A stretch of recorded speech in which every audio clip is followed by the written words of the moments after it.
जी students, break के बाद हमारा अब ये लास्ट सेशन है, लास्ट पार्ट है हमारे डेटा स्ट्रक्चर के आज की क्लास का।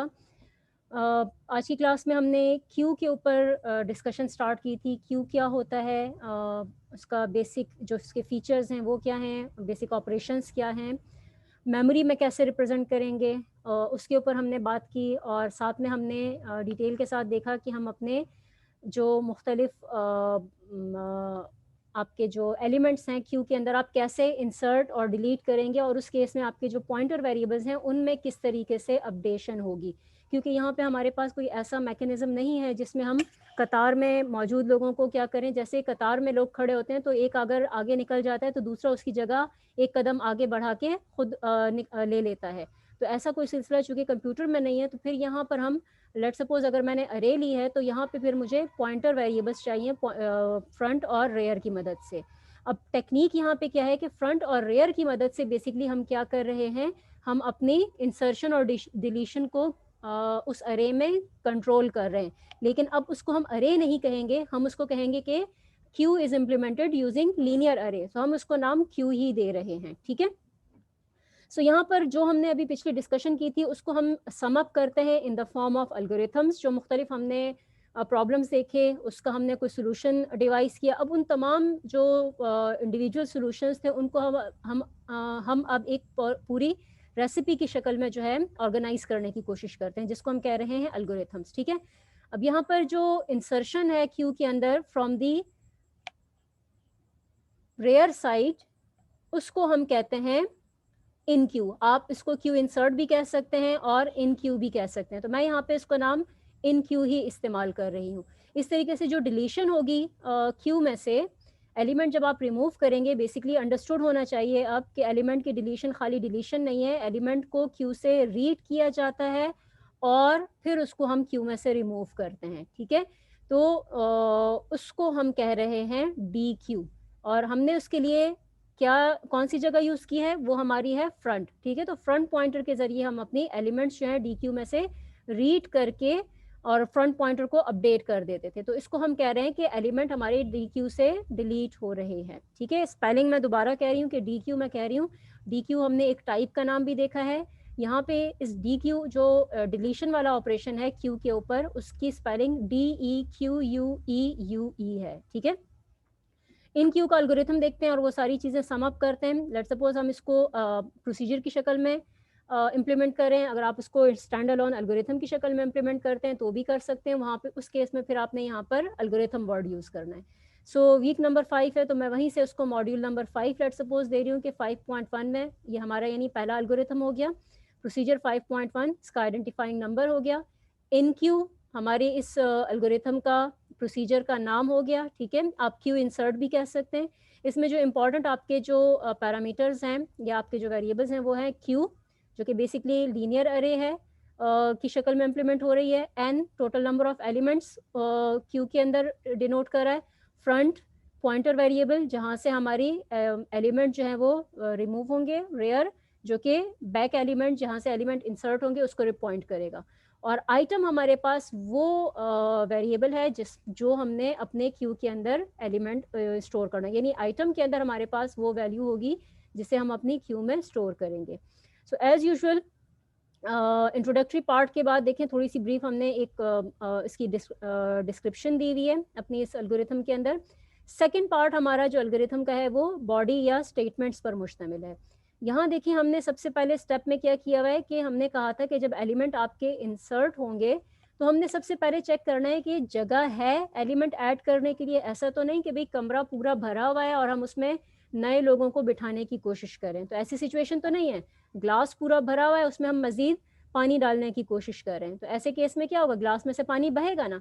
तो बिल्कुल इसी तरीके से हम इस सिचुएशन को कह रहे हैं कि अगर क्यू आपका फुल है, टोटल सारे एलिमेंट्स जो कि जितनी जगह थी हमारे पास गुंजाइश थी एलिमेंट्स की, वो हमारी क्यू के अंदर स्टोर हो चुके हैं और एलिमेंट अभी कोई डिलीट नहीं हुआ है लेट सपोज, या डिलीशन के साथ साथ उसके इंसर्शन ज़्यादा हो रही है, तो उस केस में कोई पॉइंट ऐसा हो सकता है जिसमें क्यू पूरी की पूरी फुल हो।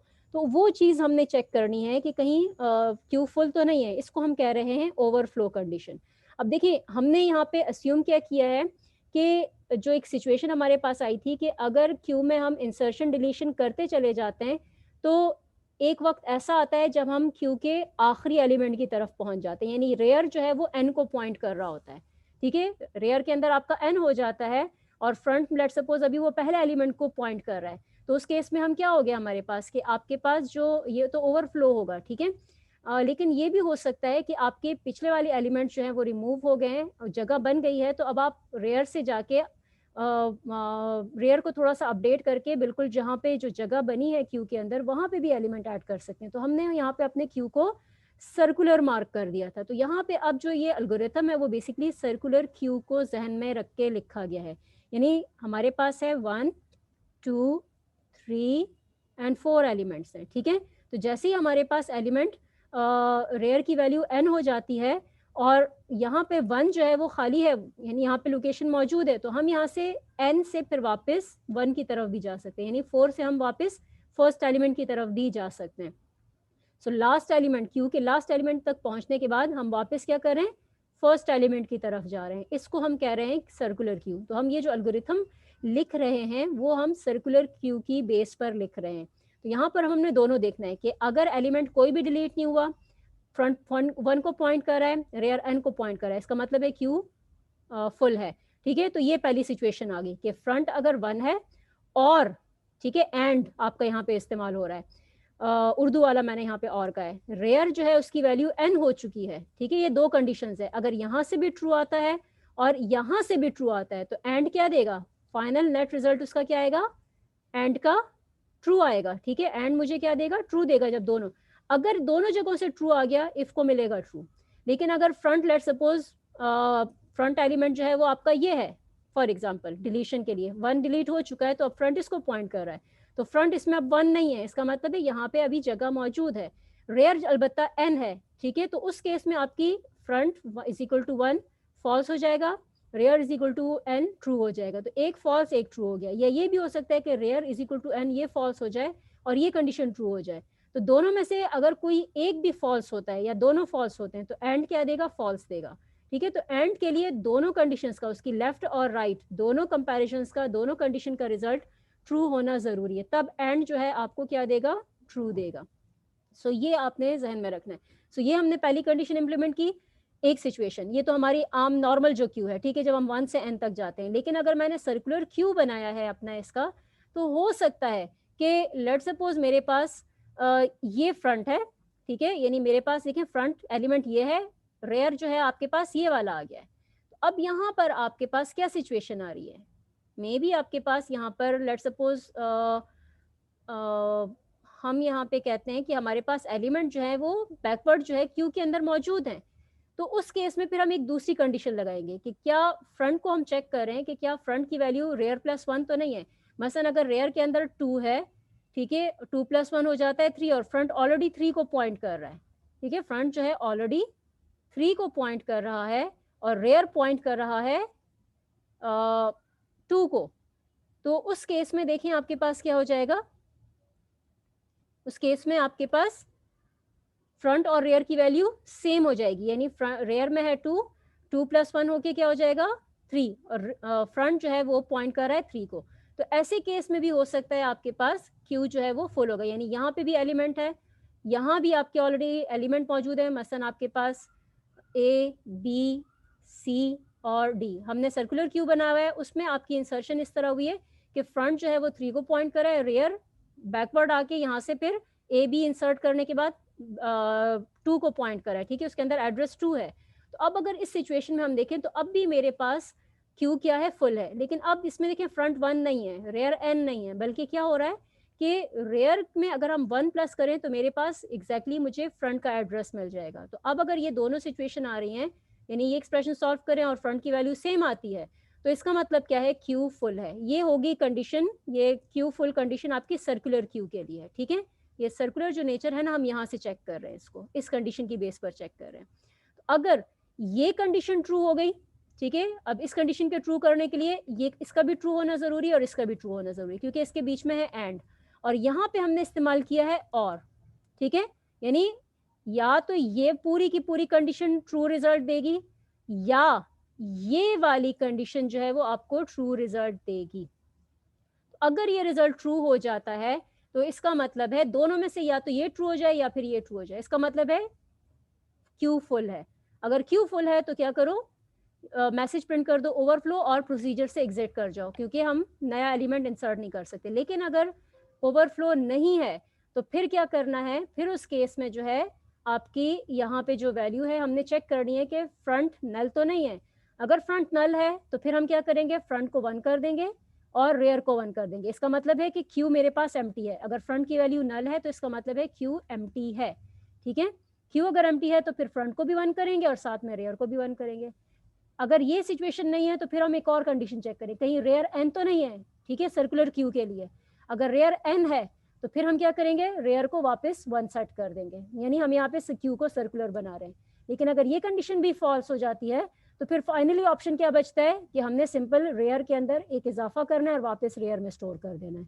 और फिर उसके बाद नेक्स्ट स्टेप, यानी रेयर की वैल्यू आ गई तो फोर्थ स्टेप में हम क्या करें, क्यू ऑफ रेयर के अंदर हम आइटम स्टोर कर रहे हैं। ठीक हो गया, और उसके बाद फिर हमारा प्रोसीजर रिटर्न कर जाएगा, यानी एग्जिट कर जाएगा।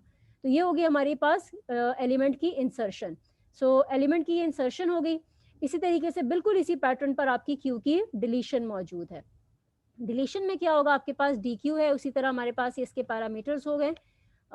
मैं थोड़ा सा फास्ट पेस में बता रही हूँ, ठीक है। क्वेश्चन होता है, अगर इसमें कन्फ्यूजन होती है तो फिर मैं आपको आखिर में टाइम दूंगी, आप उस टाइम फिर पूछ लीजिएगा। इन केस अगर डिस्कनेक्ट हो जाए तो मेरा यहाँ पे थोड़ा सा चार्ज का इशू होगा, ठीक है। सो मैं फिर दोबारा कनेक्ट हो जाऊंगी अगर कोई मसला हुआ तो। सो अभी फिलहाल डी क्यू प्रोसीजर को देखते हैं। सबसे पहले आपने चेक करना है अंडर फ्लो के लिए, फ्रंट अगर नल है इसका मतलब है कोई एलिमेंट नहीं है डिलीट करने के लिए, अंडर फ्लो प्रिंट करो और रिटर्न कर जाओ। लेकिन अगर एलिमेंट जो है आपके पास मौजूद है तो फिर क्या करो, आइटम में रीड करो क्यू ऑफ फ्रंट से, और उसके बाद जो फ्रंट पॉइंटर है उसको अपडेट कर दो। ठीक है, जिसमें फ्रंट अगर रेयर है तो फ्रंट की वैल्यू को क्या करो, नल कर दो। ठीक है, यानी फ्रंट और रेयर सेम है और नल नहीं है फ्रंट, वो हम ऊपर चेक कर चुके हैं। तो फ्रंट की वैल्यू को नल करो और रेयर को भी नल कर दो। लेकिन अगर फ्रंट की वैल्यू एन है तो फ्रंट को 1 से सेट कर दो, या और अगर ये भी सिचुएशन नहीं है तो फिर फ्रंट को मैं 1 का इजाफा कर दो।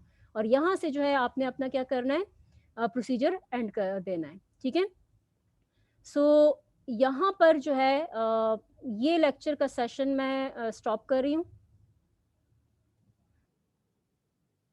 छोटा सा हमारा डी क्यू के ऊपर जो है वो अगले सेशन के अंदर हो जाएगा, इंशाल्लाह हम उसमें डिस्कस करेंगे।